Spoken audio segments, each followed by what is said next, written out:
Para hadirin wal hadirat yang berbahagia, ini mic-nya ada yang beres lah. Mikir sing beres lah, ya ngakik-ngakik, kadang muni kadang ora.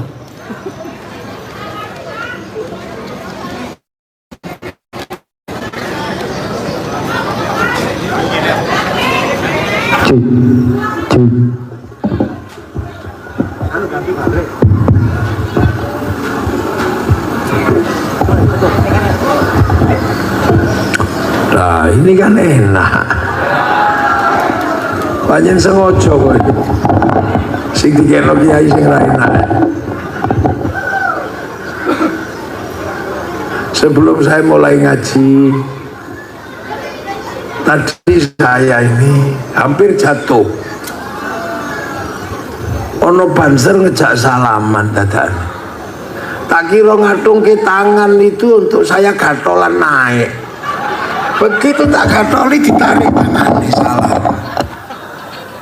Waduh ini banser piye.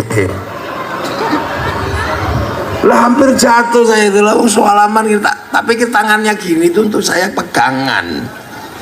Nggak tahu nih salaman baru ditarik. Lu aku yang main jelukut kan. War tak tendang apa piye. Ya anak buahku ngono ya. Besok meneh jangan gitu. Salaman karuan ya. Orang mau naik untuk gatolan itu ya tegang gini banser. Oh tempat kayak gitu dan tidak selalu ditarik lah ya. Meh jatuh sana mau sing klambi putih mau sapa mau. Tak keplandas sih. Kanggo gatolan. Iki ono banser dadak salaman. Biasa ning awal tangannya gini untuk pegangan dadak salaman gini lah ya aku mek kecengkelit nih.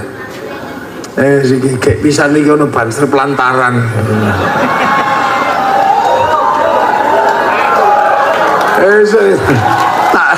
Tak diklat.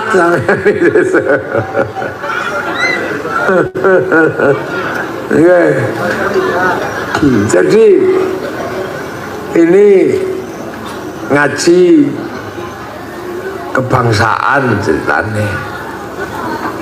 Karena apa?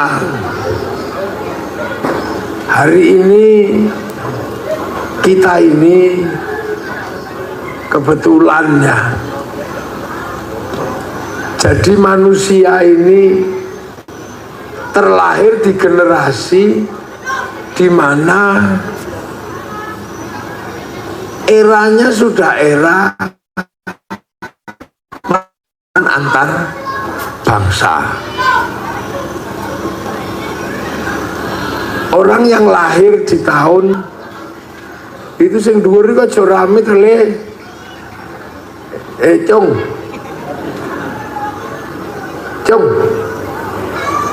Oh, aja rame-rame iku anake sapa iku dhuwur iku jikuan. Wis panser ana sing munggah siji ngurusi kae wae.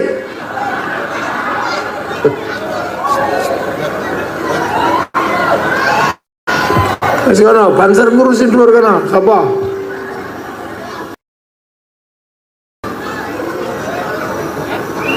Tugoni kono. Anake wong pelantaran. Iya. Wis tugoni. Jadi kita ini generasi yang lahir di tahun berapa ini? Ini 2025. Jadi ini rata-rata kelahiran 70 sampai kelahiran 90 ini dikti. Ini generasi paling unik sudah. Kita ini kebetulan generasi paling antik, di mana kita menemukan dunia itu percepatannya luar biasa. Dulu orang dari zaman jalan kaki ke kendaraan itu butuh waktu ratusan tahun. Terus dari roda ke mesin itu butuh ratusan tahun. Nah, tiba-tiba kita ini melihat dunia ini cepatnya luar biasa. Kita masih menikmati TV. Tahu-tahu TV hilang. Kita kemarin kayaknya masih menikmati radio. Tahu-tahu sekarang radio hilang. Kita ini kemarin rasanya masih menikmati baca koran. Tahu-tahu sekarang koran itu hilang. Yang usia-usia segini kemarin masih menikmati menulis surat cinta. Sekarang tahu-tahu surat itu hilang. Perangko gak ada. Kita masih menikmati waktu itu main malam-malam pakai lampu petromak. Tahu-tahu sekarang petromak gak ada. Layar tancap gak ada. Jadi dunia ini tiba-tiba cepatnya luar biasa. Makanya generasi sampean ini dalam dunia ini generasi emas ini. Ini generasi golden generation, jadi generasi emas. Menikmati jalan kaki, menikmati sepeda ontel, menikmati motor, sampai gak kemana-mana, bisa kemana-mana. Hebat loh kita ini. Kita ini masih menikmati sawo bekasnya codot, masih. Ini betul. Kita masih tahu-tahu hari ini sawo hilang, yang ada anggur, jeruk merah, kelengkeng, kecacil hilang. Kita ini sebenarnya. Coba kalau sampai hidup di zaman Nabi Adam itu, oh betapa susahnya itu. Hidup di zaman Nabi Adam itu sulit hidup di zaman itu. Karena apa? Karena di zaman Nabi Adam manusia baru penyesuaian ini, baru penyesuaian hidup di alam ini. Nabi Adam, Siti Hawa itu baru menyesuaikan diri. Karena sebelumnya kan dari langit. Kampungnya nggak di sini, Nabi Adam itu. Nggak kebayang jadi manusia yang pertama kali hidup di dunia ini. Lihat kadal itu masih segede dinosaurus. Nggak kebayang. Seperti orang dulu nggak bayangkan hidup pertama kali transmigrasi, yang tadinya di Jawa ular itu sak jentik ini, sampai di sini sak wit klopo itu. Dulu nggak kebayang akan ketemu celeng ribuan, sampai sini celeng tok. Loh, sampean aja yang dari Jawa transmigrasi itu kaget. Sampean nggak kebayang dulu Nabi Adam sama Siti Hawa dikirim ke dunia, belum punya teman itu. Jadi loh, manusia ini kan bukan asli sini. Manusia itu kan asli langit sana. Makanya manusia pertama itu tetangganya bukan RT RW. Tetangga manusia pertama itu iblis, itu tetangganya. Malaikat itu tetangganya. Masih di sana, masih diawasi langsung sama Allah. Oh itu tuh Adam, iblis, malaikat itu di sana.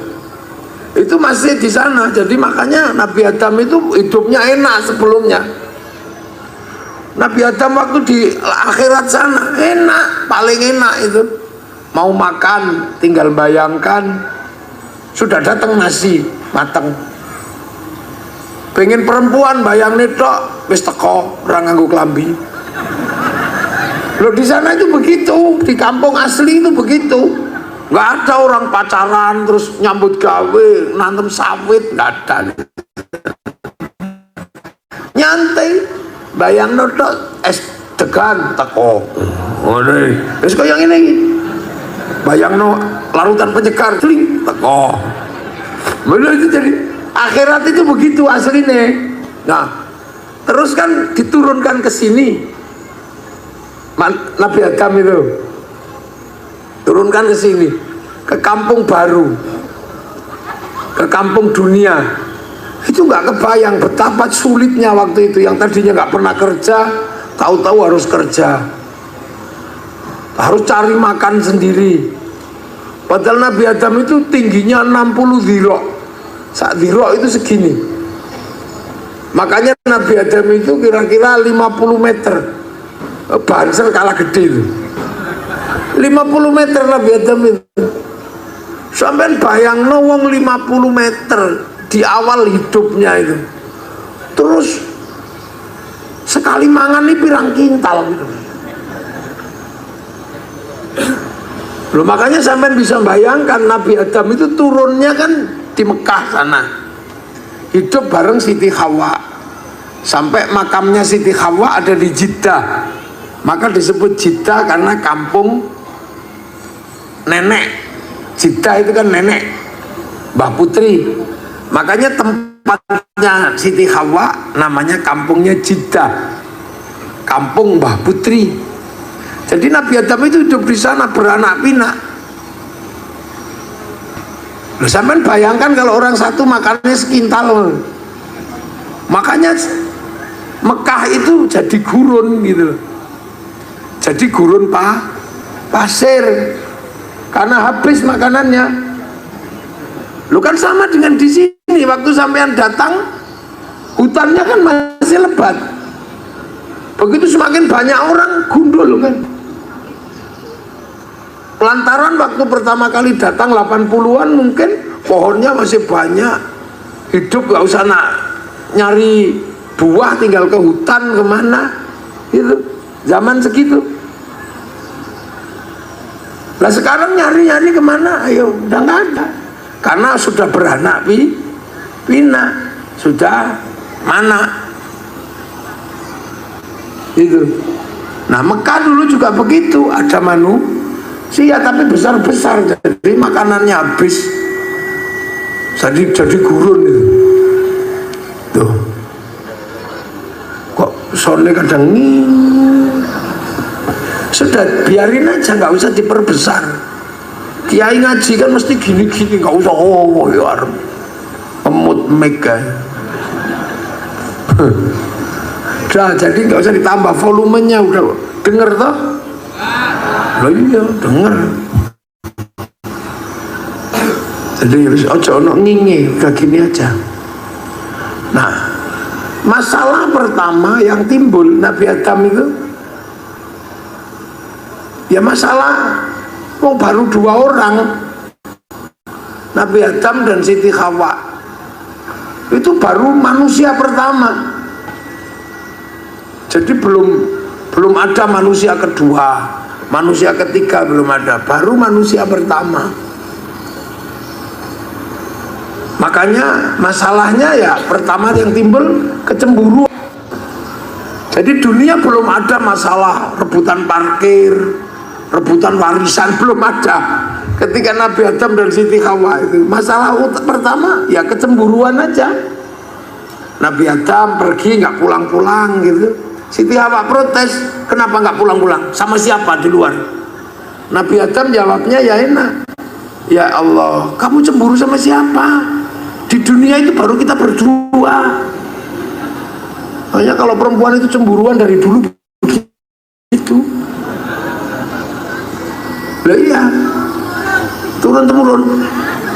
Termasuk perempuan itu kalau disuruh milih makanan susah. Ayo bu, makan apa? Serah. Milih makan apa? Terserah. Karena perempuan itu kapok. Karena dulu salah milih makanan, suaminya diusir dari surga. Makanya sampai sekarang kalau suruh milih makanan kapok. Lah itu. Jadi masalahnya nggak banyak, nggak kompleks. Terus kemudian punya anak. Nah begitu punya anak harus memilih jodoh antara Habil Qabil. Masalah baru timbul, apa? Rebutan cinta. ketika manusia baru segitu ya problemnya masih problem laki-laki perempuan, ya segitu aja problemnya. Sampai akhirnya manusia tambah banyak, dari perempuan-perempuan dan laki-laki keturunan Adam lahir suku. Ya masalah baru timbul. Apa misalnya? Ya masalah rebutan makanan, mulai rebutan pengaruh. Ya segitu-segitu aja, nggak terlalu gede. Tapi terus manusia kan berkembang, masalah semakin banyak, sampai kemudian manusia membentuk bangsa dan negara. Karena apa? Karena terus manusia antar keturunan berebut wilayah, karena tempatnya semakin sempit. Akhirnya membentuk negara, saling menjaga perbatasan, dan itu eranya kita belum lahir. Makanya era ketika membentuk negara itu perbatasan biar nggak dilompati, ada yang mati, ada yang terbunuh, yang disebut pahlawan. Nah itu orangnya beda lagi era itu. Sampai akhirnya kemudian era pemerataan Indonesia. Nenek-nenek kita, kakek-kakek kita dipindah. Ada yang dipindah Kalimantan, ada yang dipindah Sumatera, namanya transmigrasi. Sampean nggak ikut di situ, masih belum lahir. Jadi orangnya beda, buminya masih sama, masalahnya orangnya beda. Sampean belum lahir di situ. Itu masih yang makan tiwul, yang kepaksa makan orang hutan itu, yang terpaksa makan ular karena nggak ada makanan. Itu eranya bukan era sampean, itu era orang sebelum kita. Makanya mereka kadang sampai ada yang tidur mati di telan ulo gitu. Nah terus lahir generasi pembangunan, mulai enak, mulai ketemu listrik. Yang tadinya membuka hutan, begitu menjelang listrik hidup udah mati, udah nggak ngerasakan. Nah terus akhirnya lahirlah generasi pembangunan, hidup mulai enak, tapi penuh tekanan karena harus mengikuti aturan yang ada di zaman Pak Harto. Beda politik, nggak boleh, ini nggak boleh. Nah akhirnya orang-orang itu mati juga, sudah selesai. Lahir generasi kayak kita ini, generasi yang tinggal terimoin naik, nggak ikut babat hutan, tinggal kencing sama dok. Iya, nggak ikut babat pasar, tinggal jualan. Sudah nggak ikut apa-apa, nggak ikut beli sawah, tinggal bikin rumah di situ. Nggak ikut mendirikan sekolahan, tinggal jadi pengurus. Ini terus begitu generasi itu. Nah sampai akhirnya kita hidup di zaman yang nenek moyang kita nggak pernah membayangkan ada zaman kayak begini. Ada zaman di mana kita ini hidup yang disebut dengan zaman digital. Inilah yang dimana dunia ini bercampur baur, semuanya ada di dalam handphone. Ini enggak semua orang ngalami ini, semuanya ada di sini sekarang. Makanya kita punya generasi yang unik gitu loh ini. Punya zaman yang menurut orang tua dulu nggak mungkin. Yang tua-tua ini masih mengalami zaman pengen tahu Afrika, itu masih nunggu flora dan fauna. Udah ditunggu seharian yang keluarnya harmoko. Ngalami. Tiba-tiba sekarang kita kalau cari dunia nggak perlu nunggu flora dan fauna, tinggal buka ini terus ketik tengu Afrika, keluar itu. Kucing Afrika keluar, mau iseng bokong India, ini keluar itu di sini. Iya kan? Jadi ini dunia baru, dunia yang tahu-tahu kita ketemu. Dulu orang Jawa nggak ketemu sama orang Kalimantan, tapi nenek moyang kita yang lewati. Tapi kakek kita nggak tahu bangsa Amerika. Tapi kita cari Amerika tinggal di sini. Afrika keluar, Tengu Amerika keluar semua di sini. Jadi dunia ini tiba-tiba hari ini problematikanya beda, masalahnya berubah. Yang tua-tua gini dulu kalau kangen masih pergi ke pasar menulis surat cinta. Untukmu kekasihku yang berangkat transmigrasi ke Pelantaran. Entah kenapa malam hari ini aku merindukanmu sampai merinding bulu kudukku. Dulu kan begitu, perih rasanya. Seperti kata penyair, kau tusuk di sana berdarah di sini. Kekasihku, aku rasa orang tuamu memang jahat memisahkan kita. Kenapa kamu mau diajak transmigrasi? Tapi nggak apa-apa, itu demi masa depan kau, aku dan anak-anak kita nanti. Aku akan setia menunggumu. Yang penting nasib kita tidak seperti lagu Isabella, Cinta Dua Dunia, atau lagunya Poppy Mercury, Antara Jakarta dan Penang. Dua-duanya berakhir putus. Kekasihku, bau tubuhmu masih bisa aku rasakan. Karena saat kepergianmu pergi transmigrasi, kau sempat menyentuh ujung hidungku. Dan tahu nggak kamu, setelah itu aku nggak mandi seminggu. Karena tanda tanganmu yang di tangan kiriku, kututup pakai kresek. Aku takut basah dan hilang tanda tanganmu itu. Wow. Entah kenapa malam hari ini setiap melihat bayang-bayang sesuatu seperti melihat bayang-bayangmu. Kekasihku, cendrawasih burung irian, terima kasih dan cukup sekian. 4 kali 4 16. Sempat tidak sempat harap dibalas. Terus tuku perangko didilat templen. Loh, itu tahu-tahu hilang loh itu. Pak Pos hilang. Nganggo sego. Nganggo pulut. Itu sampean cerita ke anak-anak ini nggak tahu ki apa toh Bu itu. Padahal itu baru kemarin loh dunia ini, baru kemarin. Terus saiki gini kangen nih loh, mek ngene tak cepret gitu. Terus dikirim kalimatnya ya tidak panjang, meng wah loh.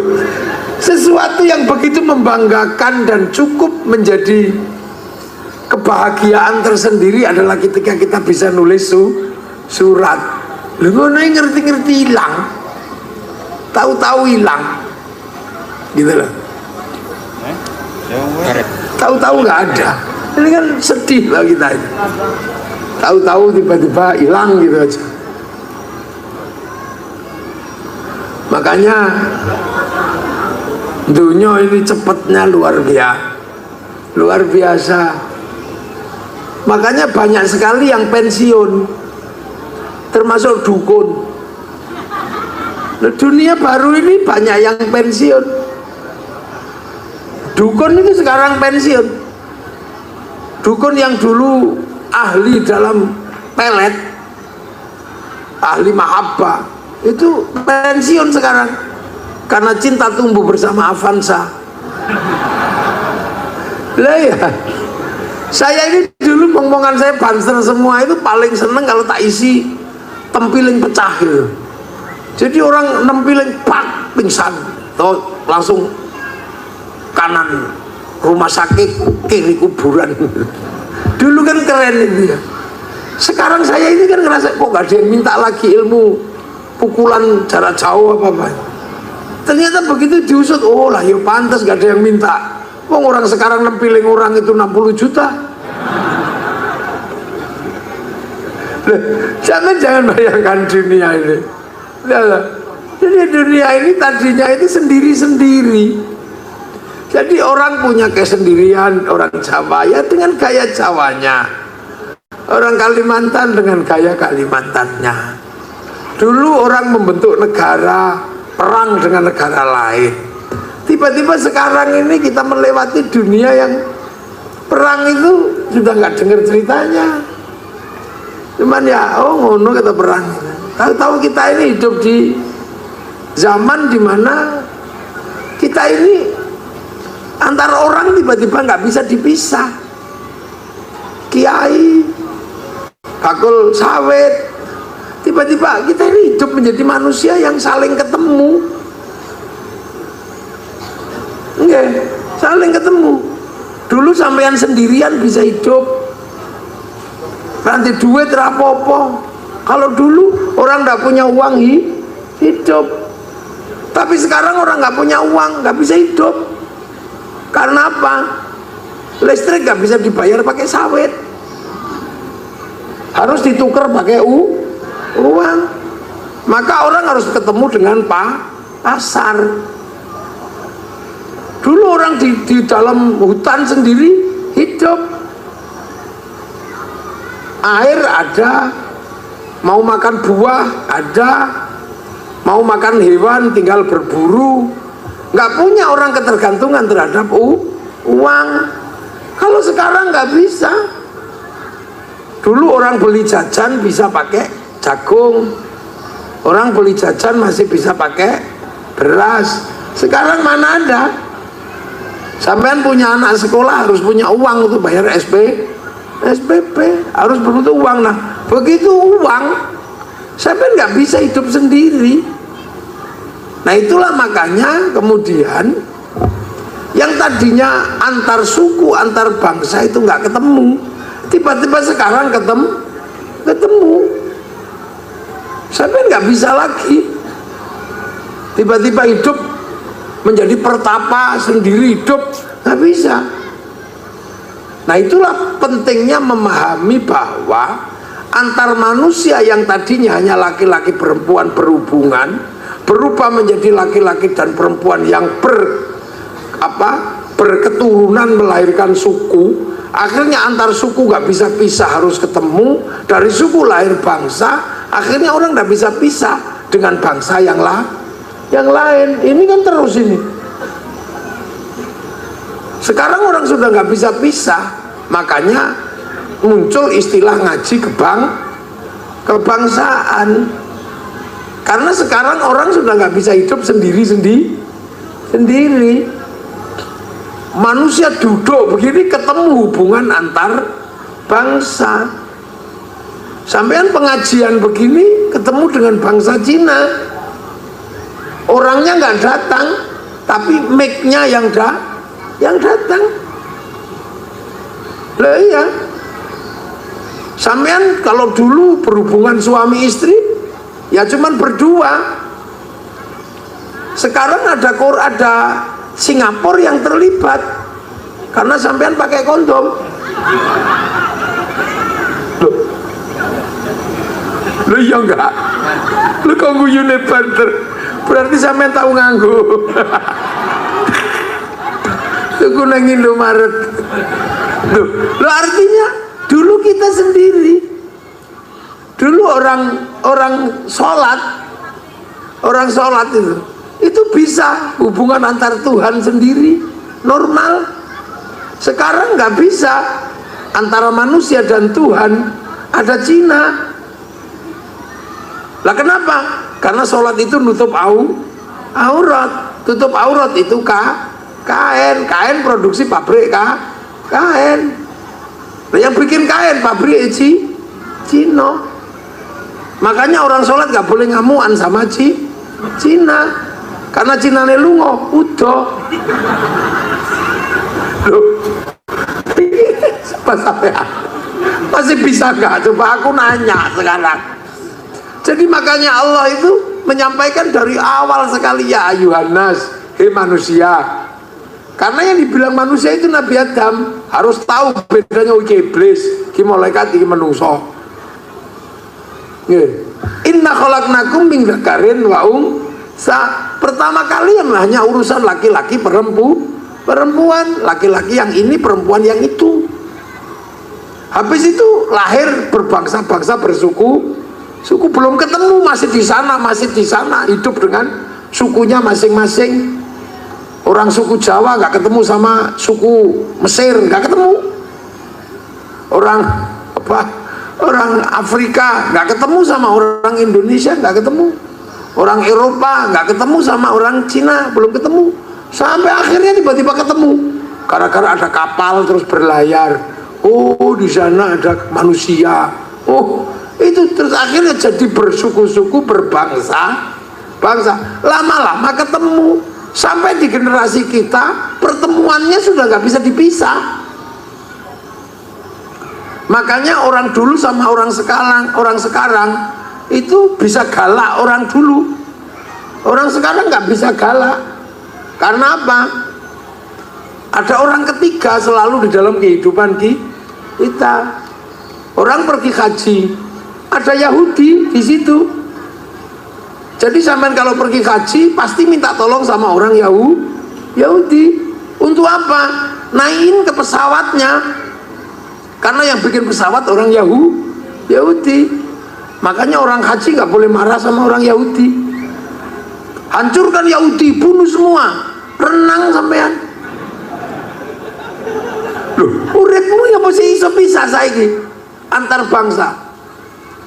Loh, saya ini nggak ketemu sama orang Korea, tapi ketika panitia sini telepon, ini Samsung produksi Korea. Sampean kan klan Cina, pakai Xiaomi. Loh, coba. Jadi makanya orang hidup di zaman sekarang harus lebih terbuka pikirannya. Nah, pembuka pikiran itu harus mengerti nilai-nilai kebangsaan. Harus menyelesaikan problem laki-laki perempuan, problem suku, dan akhirnya memahami kebangsaan. Bahwa sampean bangsa Indonesia pasti karena sampean kecil-kecil pesek. Iya kan, sampean kan kecil-kecil pesek gini, ini Indonesia. Kalau yang cantik, ganteng, tinggi, itu orang Arab. Yang tinggi besar, rambutnya merah, Eropa. Yang tembem-tembem, sipit-sipit, Cina. Yang yang hitam, gosong, Afrika. Loh, dulu ini sekarang kan sampai ngerti Afrika. Waktu orang Eropa, tak ceritani, tiba-tiba berlayar namanya Christopher Columbus, sampai di Tanjung Harapan, ketemu orang Afrika. Itu dia bingung, ini menungso, ini apa ini? Oh, ini berarti yang diceritakan dalam Alkitab, orang yang menentang Tuhan dibakar oleh api neraka. Oh, berarti ini neraka. Christopher Columbus sampai di Tanjung Harapan mengatakan bahwa orang Afrika itu adalah orang neraka karena kosong-kosong. Dia belum tahu bahwa dia bangsa Afrika. Oh, hitam gosong. Makanya kitab suci mengatakan bahwa orang yang nakal, tidak patuh sama Tuhan, dibakar oleh api neraka. Berarti ini neraka. Loh, itu Christopher Columbus ketemu Afrika. Ini neraka. Makanya kemudian ditembaki aja orang Afrika itu sama Christopher Columbus. Oh, apa? Membantu pekerjaan Tuhan yang belum selesai.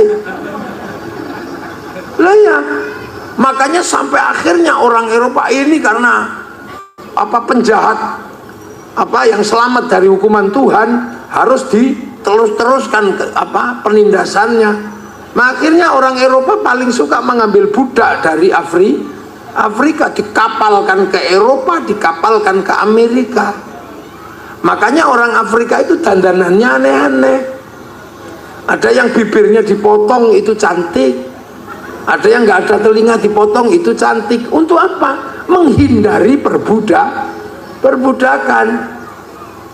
Sehingga dikapalkan. Kalau mengkapalkan orang Amerika, dikapalkan oleh orang Amerika, orang Afrika, ditaruh di lambung kapal karena dianggap bukan manusia, itu manusia neraka. Makanya ada film namanya Amistad, manusia lambung kapal. Itu adalah pergeseran orang Afrika dibawa ke Eropa, taruh di lambung kapal. Mereka akhirnya ngomong dengan bahasa yang hanya bisa dipahami oleh orang Afrika, bikin lagu-lagu sambil bernyanyi di dalam kapal tanpa musik. Lahirlah namanya musik akapela. Dari musik akapela ketika mereka lihat daratan, bikin lagu yang hanya orang Afrika yang paham, namanya lagu jazz. Terus ketemu dengan musik Afrika menjadi musik blues, dan musik blues kemudian menjadi musik pemberontakan di Eropa, menjadi musik rock, sampai ke Indonesia jadi rock dude. Ya sama orang Belanda ketika masuk Indonesia, lihat orang kecil-kecil, oh ini bukan manusia. Makanya orang Indonesia disebut turunan Pithecanthropus, itu Belanda, karena menganggap bahwa kalian ini bukan manusia. Bahwa turunan Pithecanthropus itu berarti turunan munyo.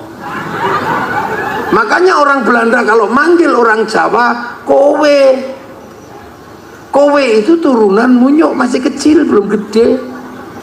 Kowe piye? Ya kowe itu munyo. Loh, bisa pantere. Lah iya kan, gitu. Jadi orang dulu memandang orang itu nggak seperti sekarang. Jadi jangan dikira yang sekarang kita nikmati ini tidak mengalami proses pertemuan antar bangsa pertama, ya tawur. Orang Viking di Eropa sana, ketika ketemu dengan bangsa Han, bangsa Cina, ini dianggap bangsa kurcaci, perang besar karena mau membasmi bukan manusia. Jadi jangan heran teman. Jadi dulu itu ketika Allah menyebut waja'alnakum syu'uban wa qabaila lita'arafu, agar kamu antar bangsa saling pengertian, itu lama sebelum bangsa ketemu. Firaun ketika lihat orang Afrika ya dibantai gitu aja, dianggap bukan manusia. Raffles ketika masuk ke Kalimantan Barat lihat orang Dayak dikira bukan manusia, ya dibantai. Sampai akhirnya di Afrika Selatan orang Spanyol ketemu orang Afrika Selatan dianggap bukan manusia, dibantai. Maka ada perlawanan Nelson Mandela agar dia punya kedudukan sederajat walaupun kulit hitam, tetap manusia. Jadi sampean saling menghargai antar manusia itu belum lama. Di saat bangsa masih bangsa lain belum bisa menghargai orang, kita di Nusantara sudah maju, sudah mengetahui Bhinneka Tunggal Ika. Jadi bangsa kita ini menghargai orang udah cukup lama. Zaman Rasul orang masih diperbudak, masih diperjualbelikan, persis koyok kambing. Iya. Jadi zaman itu orang masih diperjualbelikan di pasar gitu, kayak pasar wedhus. Dimana kalau yang perempuan bisa dipakai kapan saja tanpa harus ada ikatan perkawinan. Lu kan belum lama toh perempuan merdeka di Arab itu. Tadinya sampean itu ya kalau perang kalah ya direbut, ya dipakai bareng-bareng. Yang laki-laki kalau habis direbut ya disuruh menjadi pejantan. Loh, masih begitu, itu belum lama Pas. Jadi kehidupan seperti kita kayak gini ini belum lama. 45 itu baru berhenti. Bahkan 48 Belanda datang bunuh orang nggak ada hukum. Ketemu sampean gitu tembak dor gitu nggak ada masalah. Jadi manusia tertib seperti ini belum lama. Di Filistin aja belum selesai sampai hari ini. Di Filistin itu Kalau bukan orang Israel, ketemu tembak gitu aja. Yang di sini nempiling orang sudah 60 juta. Yang di sana belum dihargai orang itu. Begitu kalah tembak ya tembak gitu aja. Begitu orang sembahyang kalau lagi ngumpul ya nggak peduli, dibom gitu aja. Di Afghanistan sampai sekarang antar suku belum bisa ketemu, padahal cuma 7 suku besar. Beda suku pergi ke pasar beli kok didemek-demek itu nggak dibayar, bacok gitu aja. Loh, jadi sampean jadi hidup kayak begini itu jangan mau bayangkan sandonya wis kayak sampean kabeh ini belum. Di Afrika, di Gabon ya, di Gabon itu nanam sawit. Kalau yang nanam itu suku kecil, suku besar yang datang ya diunduh, dibawa pergi gitu aja. Di padang Kalahari orang menggembalakan sapi, begitu ada suku besar kok pengen ngerebut sapi itu ya digiring dibawa pulang, yang punya dibedel gitu aja. Duh, itu hari ini masih begitu. Jangan sampean kira di Suriah itu orang bawa minyak kok sampean kepengen cegat tengah jalan, tembak aja yang punya. Loh, jadi sampean jangan bayangkan hidup kayak begini itu semua orang menikmatinya. Enggak. Jadi jangan dikira hidup kayak gini ini nggak punya korban. Korbannya banyak dulu. Siapa? Ya orang-orang yang memperjuangkan kita untuk membangun negara. Makanya orang-orang itu begitu berjuang kok mati jadi pahlawan. Nah kita ya karena enak turun ngono. Begitu sapinya dicuri, lapor polisi, Pak polisi itu yang nyuri, tangkap. Gitu di Afrika ya belum jalan. Di Irak sana hari ini kalau tiba-tiba punya istri kok cantik ya diambil gitu aja. Kalau suaminya nggak berani ya sudah, salamu kalah, udah gitu. Sini bisa lapor polisi. Loh, jadi sampean jangan membayangkan hidup seperti ini dinikmati oleh orang seluruh dunia. Enggak semua orang bisa menikmati hidup kayak kita jam segini hehehe gitu, nggak bisa. Sampai di Afghanistan jam segini ngumpul diroket orang. Duh, ini kok coba kira ini kehidupan seluruh dunia begini. Malaysia pengajian jam segini nggak boleh, jam 10 sudah harus berhenti semua kegiatan masyarakat. Neng kene saya seneng mau pemene wayangan sampai sore sampai dalan pingsan nih rapopo. Kita ini hidup itu enak banget sih gitu. Ya gitu. Di Australia saya bergurau dengan teman di sebuah kamar, tiba-tiba polisi datang karena di atas jam 9 suara tetangga nggak boleh masuk ke tetangga yang lain gitu. Wah kakak polisi datang, dilaporkan bahwa suara saya menembus temboknya. Kacau tuh. Neng kene sampai udelmu copot gitu. Jadi jangan dikira sampean di Amerika punya suami istri, punya anak menikah ya, terus tiba-tiba sampean datang ke rumahnya, cucunya dibawa pergi, nggak lapor, sampean di penjara. Yang melaporkan siapa? Menantumu. Gua pikir terus pakai motor, nggak pakai helm. Begitu perpanjangan surat, sampai harus bayar. Sini. Polisinya ya wes arep ning kebun. Itu. Sampean di Malaysia atau di beberapa negara Eropa beli motor itu nggak boleh cash karena seluruh keuangan terintegrasi dengan keuangan negara. Sampeyan ning kene lho tuku motor nggawa duit 1 juta, ora ono sing takok. Dealer juga nggak tanya, kok beli motor Pak? Nggak ono sing takok, ya udah bayar. Duit tekan ndi? Boleh brondolan. Udah. Loh, sampeyan jangan membayangkan kenikmatan hidup itu milik semua orang. Saya ini tukang keliling dunia, Mana negara yang belum tak jelajahi? Tempat terdingin dunia wis tahu tak parani, namanya Yakut. Iku kota yang dinginnya minus 70 derajat. Listrik mati, mudar wonge, kedinginan.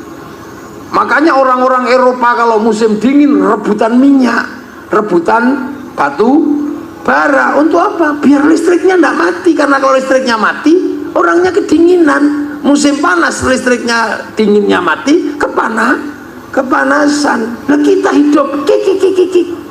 Dingin juga enggak, panas juga enggak perlu AC, cukup sarung. Nek kepanasan kebut-kebut sarung, kademen kemulan sarung. Enak. Hidup kita ini, ya Allah. Orang Cina dihantui kelaparan karena kasih makan hampir 2 miliar orang. Makanya kalau makan nggak boleh boros. Gandum dibikin mie panjang, terus pakai sumpit biar awet. Kalau kayak sama dicawok gini, yuntai makanannya. Tuh. Jadi jangan sampean kira hidup di Eropa, di Cina itu nyaman. Nggak nyaman. Eropa kalau musim dingin 4 bulan nggak punya matahari. Perempuan kulitnya berubah pigmennya, bintik-bintik kayak kulit tekek. Makanya mereka lari ke Indonesia untuk berjemur di bawah matahari pakai simpak sama kutang tok. Itu bukan pornografi, itu dede. Jadi sampean jangan bayangkan hidup di dunia itu senyaman kayak kita hari ini. Nggak ada orang nyaman. Orang Arab panasnya luar biasa. Dia panas makanya dibikin besar biar nggak mati, garing. Nah kalau dibikin kecil gini garing mati karena airnya jarang air. Nah itulah makanya kadang orang bisa berpikir, kenapa orang Arab tidak suka memelihara babi? Karena di Arab itu makanan susah, sementara babi panganannya seperti makanan manusia. Kalau hewan yang lain kan pakai rumput, babi pakai biji-bijian. Makanya orang Eropa kalau melihat kenapa orang Arab itu nggak memelihara babi dan mengharamkannya, masuk akal. Karena bagi orang Arab babi itu boros, sehari butuh berapa ratus liter air langsung dikencingkan. Kalau unta disimpan. Tuh. Jadi ini hidup di dunia ini nggak sederhana yang kita bayangkan. Jadi jangan kamu kira terus hidup di dunia itu semuanya sama, nggak bisa. Orang Cina kalau musim dingin saljunya turun, mataharinya keluar, jadi putih silau gini. Makanya lama-lama orang Cina itu kerip-kerip gini matanya. Orang Afrika hidupnya susah. Kalau nanam jagung habis dimakan bedet. Bedetnya gede nih sak mentok namanya makhau. Nanam pisang habis dimakan monyetnya gede sak sapi namanya gorila. Sampean tahu kan gambarnya itu di obat baku, obat nyamuk cap King Kong itu. Loh, jadi nggak ada yang mudah. Orang Amerika nggak kerja mati karena seluruh pekerjaan didaftar oleh negara. Jadi raono neng kene urip nang apa nyuloh itu ada di sini. Kenapa dia bisa hidup dan punya motor nyetrum? Kenapa dia bisa hidup mancing? Nah itu kenapa dia hidup boleh berondolan bisa. Duh, sampai jangan bayangkan. Karena negara-negara yang lain ini punya tantangan yang berat. Negerinya Maria Mercedes dulu itu yang cantik-cantik orangnya itu. Wih itu sumunya luar biasa, kelembapannya sampai 35, 36. Oh ringet tok. Makanya mereka kalau udah usia 30 naik, gede ini sak bantrek-bantrek gitu. Kalau usia muda langsing-langsing, begitu gede duduk di kursi gue sini sak menungso sak kursi. Karena nyaman. Jadi makanya saya kalau sedang keliling dunia itu paling nyaman itu Indonesia. Sudah. Eropa kehilangan air. Kalau musim dingin semua jadi es. Makanya ikan pun hilang. Ketika ikan hilang mereka makan Ikan yang diawetkan di musim panas namanya sarden. Makanya saya heran kenapa orang pelantaran ikut-ikutan makan sarden.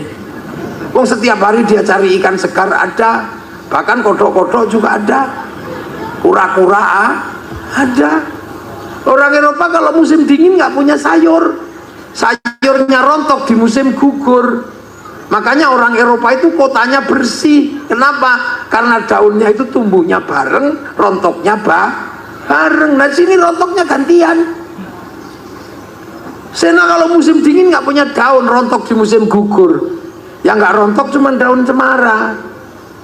Makanya yang dihias oleh teman-teman Nasrani daun cemara. Maka sampean nggak usah emosi. Jangan tanam cemara di depan masjid kami. Itu pohon Kristen. Semenjak kapan pohon punya agama? Itu Allah yang nyuruh lita'arafu, agar kamu pengertian antar bangsa. Orang Eropa kalau musim dingin makannya harus ada daging.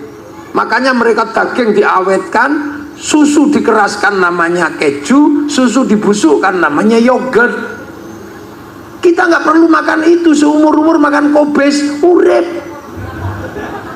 Betapa kita menikmati hidup sebagai makhluk Allah. Orang Arab itu disuruh jinabat sama Rasulullah, bantah. Ya Rasul, ngapain jinabat, orang diminum aja susah, malah disuruh mandi. Padahal jinabatnya orang Mekah itu semalam bisa 8 kali. Kalau kita kan sebulan sekali. Duh, jadi ini dunia. Makanya sampai nggak usah membayangkan jadi orang lain. Kita ini kadang nggak pede, pengen jadi orang Eropa. Akhirnya rambut kita merah. Akhirnya jadinya LKMD, Londo Komendase. Iya kan? Yang Islam pengen jadi orang Arab. Akhirnya kemana-mana pakai jubah. Kita nggak tahu bahwa dulu nenek moyang kita juga berjubah. Jubah itu disebut baju syar'i. Tapi begitu sampai Indonesia, jubah nggak bisa dipakai nanam padi, serimpet. Akhirnya baju syar'i dipotong, potongan baju syar'i namanya syar'un. Di tempat saya Jawa nggak punya huruf ain, punyanya Mogopotongo, maka syar'un jadi sarung, saruan jadi sarungan. Makanya kita nggak ribet karena sarung. Gak usah ribut katok cingkrang. Kalau pengen cingkrang lindingan sing rada dhuwur. Nek pengen dawa plotrokno gampang. Jadi simple. Kita nggak usah ribut masalah jenggot. Ras Indonesia bukan ras Semit tapi ras Mongoloid. Ras Mongoloid tidak ditakdirkan punya jenggot lebet seperti ras Semit. Kalau maksa jenggotan mek rolas dingu koyo oyote untu. Nggak usah ribut. Nah makanya di Indonesia ini orang harus paham sholat. Ya kalau di Arab sana tepat waktu, karena apa? Panas di sana, zuhur mesti sudah di masjid. Kalau di sini zuhur masih enak di kebun sawit. Makanya kalau zuhur setengah 12 belum pulang dari kebun. Makanya kalau di tempat saya ya Allahu Akbar, Allahu Akbar. Kalau belum datang ya Robbana, ya Robbana sambil tolak-tolak. Kalau yang datang 2 malah rokokan depan masjid. Ya kalau di saya, tempat saya tombo hati, wong wis pegel ngenteni ya nambani hatine dhewe. Kalau udah nggak datang baru kiainya ngamuk, diurugi anjang baru jerantal. Jadi manusia dengan izin Allah untuk memilih bangsa yang berbeda-beda sesuai dengan takdirnya. Nggak ada orang milih jadi laki-laki, nggak ada orang milih jadi suku Jawa, nggak ada orang milih jadi orang Eropa, nggak ada orang milih. Allah yang tentukan. Makanya kita cuma disuruh yang pengertian lah. Orang Cina makan kambing ya nggak cukup. Kambing itu pentilnya 2, anaknya 1. Maka orang Cina lebih suka makan babi, pentilnya 12, anaknya 20. Awet. Jadi kadang kita ini nggak ngerasa bahwa Allah menempatkan kita di Indonesia adalah anugerah yang luar biasa yang diberikan Allah kepada kita yang kecil-kecil pesek. Saya nggak pernah pengen jadi orang lain, jadi Indonesia. Tapi kadang kita nggak pede. Jambu gede dikit, jambu Bangkok. Ayam gede dikit, ayam Bangkok. Nangka gede dikit, nangka Belanda. Yang asli di tempat saya tinggal gula Jawa. Ya kan cuman itu. Duh. Rotan Kalimantan karena kecil-kecil. Rotan gede, rotan Hongkong. Hongkong dari mana? Duh. Jadi kita hari ini sudah nggak bisa lagi seperti dulu. Kalau dulu enak sampean orang-orang kita zaman kerajaan, cuman hidup di Kalimantan bisa hidup. Makanya Islam itu mengajarkan kita untuk mengerti bangsa-bangsa yang berbeda, karena hidup manusia suatu saat akan ketemu walaupun tidak kemana-mana hubungan antar bangsa. Makanya ketika manusia makan disuruh berdoa Allahumma barik lana. Kekuatan hidup manusia itu kan karena makan. Tapi pelajaran makan itu Allahumma barik lana. Kenapa bukan barikli? Ayo, wong sereten-sereten sendiri. Kenapa pakai kami? Karena begitu sampean makan, seluruh dunia terlibat. Sampean makan nasi, begitu sampean makan nasi, dunia terlibat. Ada yang menyiapkan pabrik piring.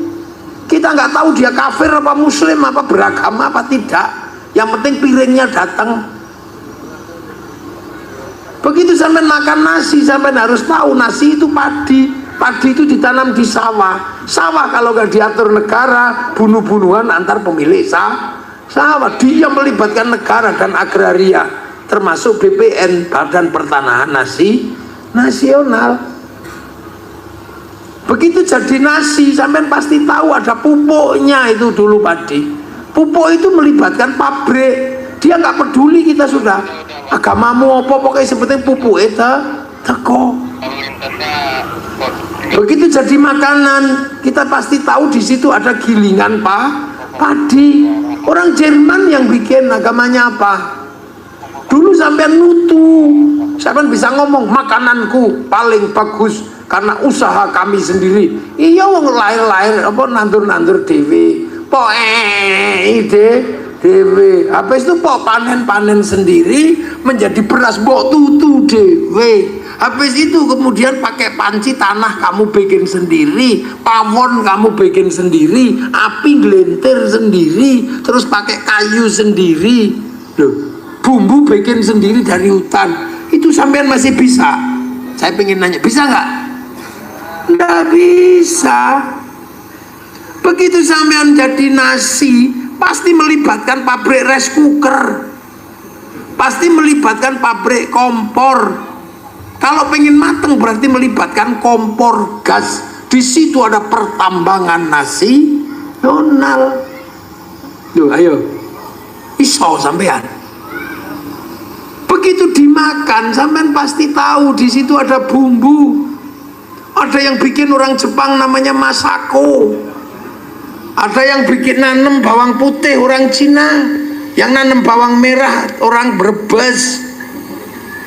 Begitu sampean ulek ada bikin apa? Bikin cuek, terus dikasih garam. Orang Kalbar apa punya garam? Orang Kalteng ini, Kalteng ya dia. Punya nggak punya, yang punya orang Madura sana, orang Jepara. Bikin garam di tambaknya masing-masing. Sampean ngerti waktu bikin garam nggak nguyuh di tambaknya? Nggak tahu sudah. Makanya kita kadang curiga. Jangan-jangan orang bikin uyah itu nguyuh. Maka yang satu kita kasih nama Uyah, satu kita kasih nama Uyo. Ayo coba. Begitu sampean selesai makan, amit saya ngambil anggur merah. Ini bukan tanaman Indonesia. Ini kalau nggak Cina, New Zealand, Australia atau Amerika. Artinya dia datang ke sini diimpor oleh negara. Ada negara terlibat di situ. Kemudian negara menunjuk Menteri Perdagangan. Menteri Perdagangan menunjuk eksportir importer. Dari situ ada transaksi yang namanya bill of lading, letter of intent, pasti melibatkan perbankan. Bank di seluruh dunia pusatnya di Bank Devisa New York. Itu punya siapa? Rothschild Rockefeller, orang Yahudi. Ayo, apa uripmu saiki iso pisah dengan orang lain? Aku takok. Nggak bisa. Saya ngaji di sini suguhane larutan penyegar cap kaki 3. Kainane pabrik. Tapi saya agak jengkel karena di suku larutan itu. Ini minuman suudon. Rumah sana kiai ki panas dalam apa piye? Yo kan? Gini. Tak kayak gila. Ini ya, answer. Ya, ini. Oh, pengawalku kudu tak kayak. Sing sijinya. Ini minuman suudon dua-duanya ini. Ya. Oh, udah bisa. Ditekan. Tekan ini saya juga nggak tahu sing menek ini sopo. Nggak tahu saya. Ya kan, terus dipacai pasti melibatkan arit. Kalau arit dipacai pasti melibatkan per mobil untuk bikin arit buatan Jepang. Arep tak ombe ora pantes kayak sedotan. Ini Cina yang bikin. Ayo. Jadi Cina diem-diem ikut di sedotan di pengajian. Terus aku di suku Aqua. Ini PT Danone punya orang Prancis. Ayo, apa sekarang orang masih bisa hidup sendiri dan mandiri? Nggak bisa. Wis kan delok aku. Ini yang disebut bahwa masa depan adalah pertemuan manusia dengan bangsa yang berbeda. Wong wedok saiki ayu-ayu, cantik-cantik mencinar dari sini. Wah. Kenapa? Itu karena pakai skincare. Iya, yang bikin Prancis. Kalau bedak lantaran bubar. Kok beras dideplok ya blonteng kabeh lu kan. Nggak bisa. Ayo. Makanya Islam sudah mengajarkan dari awal akan ada pertemuan antar bangsa, dan itu kita harus mengerti. Maka jadi kiai jangan sok-sokan sekarang dikit-dikit kafir musyrik. Iki karepmu piye? Itulah makanya orang NU nggak dikit kafir-kafir, nggak dikit-dikit musyrik, karena kiainya punya umatnya terlibat dalam urusan berbangsa yang berbeda. Yang suka kafir-kafir itu kan kiai freelance, ustadz freelance yang nggak punya umat, yang umatnya subscribe itu. Lu tepuk sing banter, gak usah sukan-sukan. Ini makanya kiai-kiai itu tenang. Nah, itu sudah diajarkan dari awal oleh Islam, bahwa ada fase manusia, ada fase waktu laki-laki dan perempuan baru ketemu, ada suku-suku baru ketemu, sampai akhirnya bangsa-bangsa ketemu. Apa perintah Tuhan? Lita'arofu, agar kamu saling pengertian, cuman gitu toh. Makanya agama pun tidak kaku. Rasulullah ketika mengajarkan beragama, Rasulullah cuma mengatakan mayyuridillahu bihi khairan yufaqihu fiddin. Siapa yang dikehendaki menjadi baik oleh Allah, dikasih ngerti urusan agama. Khaironnya di situ nakiro. Khairon itu kalau nakiroh maknanya khairon kamilan, kebaikan yang sempurna. Nah, baik sempurna itu bukan milik manusia, itu milik Allah. Maka kalau ada manusia baik pasti bersama yang lain. Makanya orang baik tidak boleh mengaku paling baik. Contoh, kita kasih contoh yang di depan matamu ini. Ini pengajian ya. Ini baik apa enggak? Wes, udah ini, dah stop. Pengajian ini baik. Saya tanya terus, kalau di prosentase di pengajian yang baik ini, siapa yang paling baik? Ini. Ya ini orang pasti kiainya dong. Orang baik. Minumannya aja dibagi-bagi. Lu diminum, kalau dibagi minum. Ojo disimpan. Lo itu. Kalau pengajian ini baik, yang paling baik pasti kiai disambut mobilnya aja sampai sini. Nah orang kiai apa oleh mobil itu kan gini. dikawal banser, kiai ini ya dikawal sampai banser ya. Saya ini punya pasukan soalnya, dan ini lebih galak daripada yang lain. TNI kalah bintang sama ini. TNI paling besar bintang 5, ini bintang 9. Iya, makanya kadang ya suka-suka aja dia. Kalau kerajaan nih gini-gini ya seneng-seneng aja, bintangnya 9. Wow, ini makanya kalau hormat ya gini juga boleh. Kadang nggak pakai sepatu boleh, bintang 9 bebas. Pokoknya kalau kiai kena masalah tendang gitu aja. Iya, makanya banser itu nggak perlu banyak dongeng. Ada kiainya diganggu satu itu aja. Kalau keliru urusan ansor, mana ketua ansornya? Aku ansor ini. Jadi kalau pengajian ini baik, maka yang terbaik itu siapa? Saya. Terus gak usah bantah sampean. Tapi saya nggak boleh ngaku paling baik, karena saya terlihat baik di sini karena diundang panitia. Kalau nggak diundang saya nggak di sini. Kalau gitu baik saya apa baik panitia? Ya nggak bisa, saya nggak datang panitianya jelek. Loh, itu baru saya sama panitia wes gelut itu. Kalau royoan baik, apalagi kalau sampean ikut-ikutan yang baik ya kami kiai. Lah kenapa? Ya kami mau datang. Coba kalau nggak ada yang datang, ini bukan pengajian, ini cek sound. Coba ayo. Banter. Ini saya mendudukkan persoalan. Ini pola pikir manusia masa depan, bukan manusia masa lalu. Orang ono kiai jelas dong ini, tahu kerupuk dijelas dong kiai ini. Nggak pernah, cuman saya dong sing iso jelas dong ini. Karena kebetulan saya melewati fase hidup bersuku-suku, berbangsa, makanya orang nggak bisa mengaku paling baik. Kami yang terbaik kata siapa? Kamu ngaku paling baik aja masih pakai serban besar. Coba kamu nggak pakai serban besar, nggak kelihatan baik. Dipikir kamu bakul kambing. Iya. Nah, yang baik lagi siapa di sini boleh mengatakan? Tukang son. Kalau tukang sonnya marah, kami yang baik ya sayang. Kenapa? Sonnya tak pateni bubar. Ya mau apa kita kalau sonnya mati, mana tukang sonnya? Maka saya mau marah juga nggak terlalu keras sama tukang son. Dia kalau marah berhenti ini pengajian.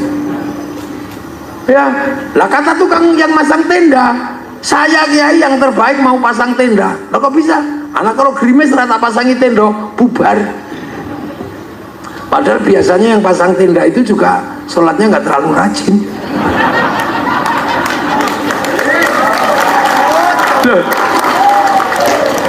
Jadi jangan sekali-sekali baik itu merasa berdiri sendiri. Baik itu nggak pernah berdiri sendiri. Makanya orang baik begitu dia merasa saya terbaik, kebaikannya dihapus sama Allah. Lah iya. Makanya sampai-sampai masih tahu Nabi Musa, kata Allah, kamu besok kalau mau bertemu aku lagi, aku pengen kamu bawa oleh-oleh. Apa ya Allah? Kamu bawakan aku binatang atau apa terserah, makhluk yang paling buruk. Nabi Musa bingung nyari manusia, nggak ketemu. Masih baik, akhirnya ketemu anjing. Anjing cuwelek gudikan itu. Dibawalah mau sowan kepada Allah. Sampai di tengah jalan duduk, lihat anjing itu kutunya banyak. Ya Allah, ternyata anjing kutuan bisa tahan. Kalau nggak ada anjing ini berapa ribu kutu yang mati. Oh berarti anjing ini masih baik juga ya. Tapi ya gudikan nih. Habis itu anjing itu ngising selotok gitu. Kumbang-kumbang di gurun pasir semua berebut kotoran anjing. Lu berarti anjing ini ya masih ada manfaatnya. Wah nggak jadi dibuang. Akhirnya sowan Nabi Musa, kalimullah ini. Ya Allah, assalamualaikum, salam. Ada apa? Sudah, mana bawaanmu? Gak dapet ya Allah. Karena tadi rencananya mau bawa anjing, ternyata masih ada manfaatnya. Ya sudah, coba kamu kalau tadi bawa anjing, tak hapus namamu dari daftar nabi-nabiku. Sekarang mana ada ya? Makanya di zaman seperti ini orang gak boleh mengaku saya yang terbaik, gombal. Ya bisa, kalau dulu bisa, sekarang jangan begitu. Nggak boleh, karena dunia begitu berbangsa ketemu udah nggak bisa. Loh, makanya hidup ini harus ketemu dengan yang lain, nggak bisa. Kata tukang syuting saya yang baik ya, kalau kata syuting besok ada dokumennya. Nggak ada, semua punya haknya masing-masing untuk mengatakan yang terbaik. Ibu-ibu ini kadang aku yang paling cantik, hidungku paling mancung. Kalau kamu nggak ada orang pesek, nggak disebut mancung. Suami, akulah yang paling baik dalam keluarga. Nek kelambimu ndak dicuci sama istrimu, gudiken. Loh, mana ada? Aku nggak butuh laki-laki. Kamu nggak ada laki-laki, nggak bisa beranak. Yang perempuan laki-laki, wah perempuan ini nggak butuh cari sopo. Kamu ditinggal perempuan, tariin dia, nangis. Nggak ada orang. Iya, aku nggak suka istriku cerewet, aku nggak butuh dia. Mungkin kamu nggak butuh bibirnya karena cerewet, tapi kan sampean butuh bokongnya. Ayo loh, bikin dunia. Makanya orang harus terbuka pikirannya. Kamu mencintai anakmu, kamu nggak boleh lupa anak itu lahir dari istri. No. Istri juga nggak boleh terlalu cerewet sama suami kalau ngerokok dan ngopi. Karena kalau suami nggak ngerokok nggak ngopi, ngantuk. Kalau ngantuk nggak kerja, kalau nggak kerja nggak punya duit, itu terima aja. Enggak tuh. Iya. Tapi sampean juga harus memenuhi seluruh kebutuhan perempuan, karena yang salah sampean. Dalam kehidupan semua adalah salah laki. Perempuan nggak pernah salah dalam hidupnya terhadap laki-laki. Tepuk aja sebentar. Iya. Kenapa perempuan nggak pernah salah dan yang salah selalu laki-laki? Karena yang menerima itu laki-laki. Dulu yang saya terima itu siapa? Perempuan apa laki-laki? Saya terima nikahnya. Yang diterima kan perempuan, yang sampai nerima. Lah sampai nerima saat cerewete, sak ngamu aneh. Lah iya kan? Perempuan itu kan makhluk paling unik. Lah ya, karo cecek wedi, karo coro takut dia. Karo tikus takut, tapi kalau lihat laki-laki ngamuk deh. Dia berani kalau sama laki-laki. Dengki betul. Coba, ono ulo cilik lain. Ono wong lanang apa?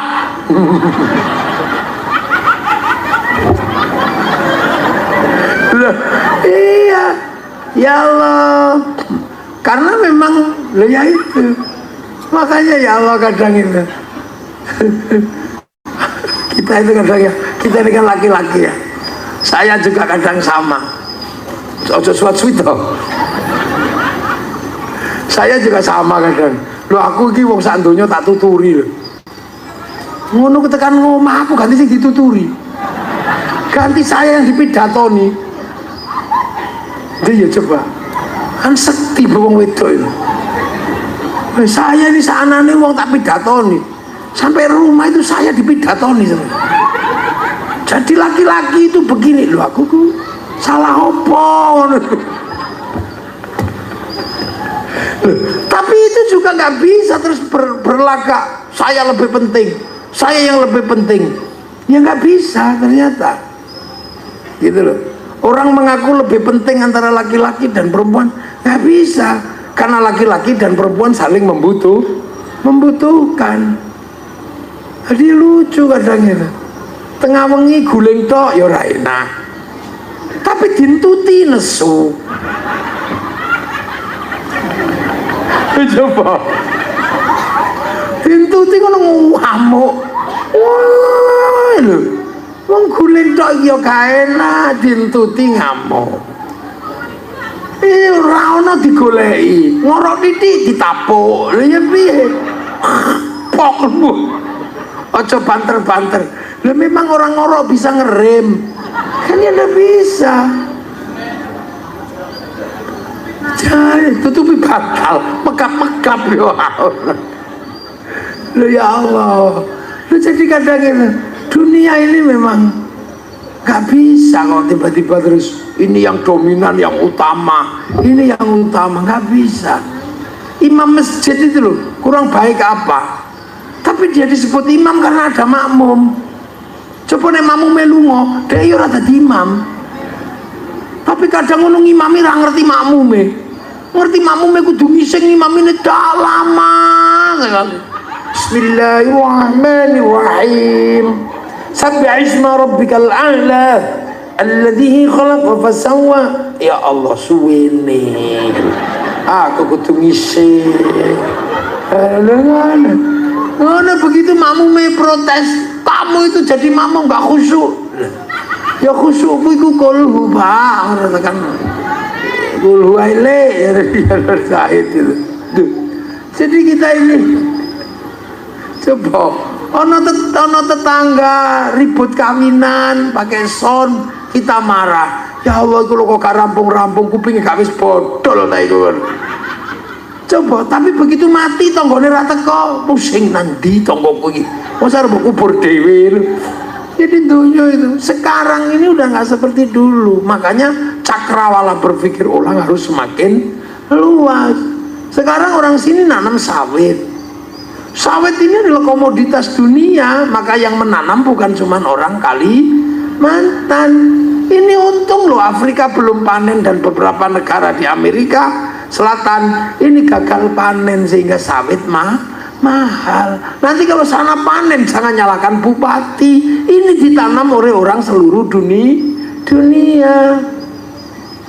Kopi ditanam sama orang Afrika Selatan termasuk orang Brazil. Makanya sekarang karena sana nggak panen karena tycoon badai, sininya mahal. Besok kalau sana panen raya, sini back gitu.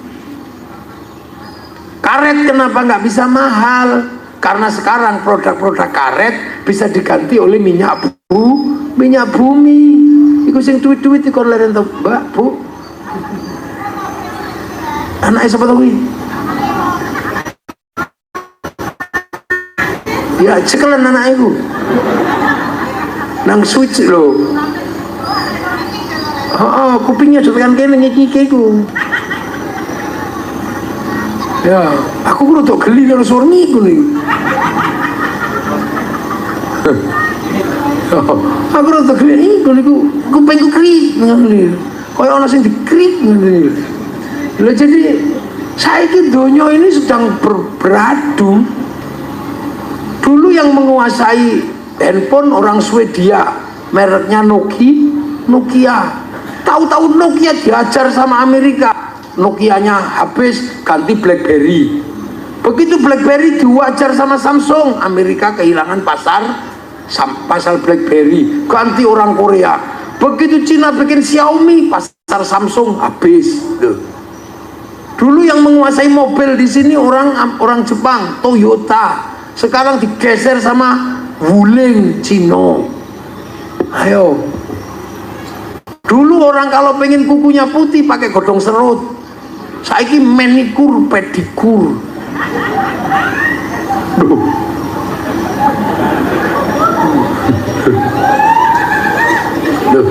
Rat ngene iki lho wong iki nek ra tau weruh manikur pedikur iki ngene weruh ketekuk jarene. Nek gawang pelantaran ra ono ngene iki aku. Diceritani manikur pedikur weruh ketekuk. Ya Allah, guyune wong pelantaran lho kok cek renyahe.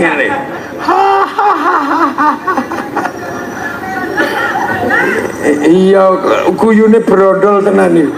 Kaya brondolan sawit. Sistu. Jadi kita ini dunia itu sekarang bersatu. Bertemu kaset. Dulu betapa kita bangga punya kaset. Ngerti-ngerti kaset, bakul kasetnya hilang. Terus lagi tambal apa patri obat tinggi patri, saya tukang patri hilang karena apa? Biaya patri lebih mahal dibanding tuku murah. Biar sendal jepit sampai diobong nggih. Template meneh. Saiki regane sandal luwih murah dibanding nambal kopong tangane. Ya Allah, dulu motor sampai bodol-bodol bisa di bengkel no. Saiki kredit anyar luwih murah. Beri pasti habis itu dikomlayu ning tengah kebun angel golekane. Dunia itu makanya kita di sekarang nggak bisa lagi mengatakan haram, nggak bisa. Karena apa? Kita ketemu dalam kehidupan kita selalu ada pihak ketiga dari bangsa yang berbeda. Nah itu loh makanya kehidupan seperti ini dulu ada di zaman Rasulullah. Ada.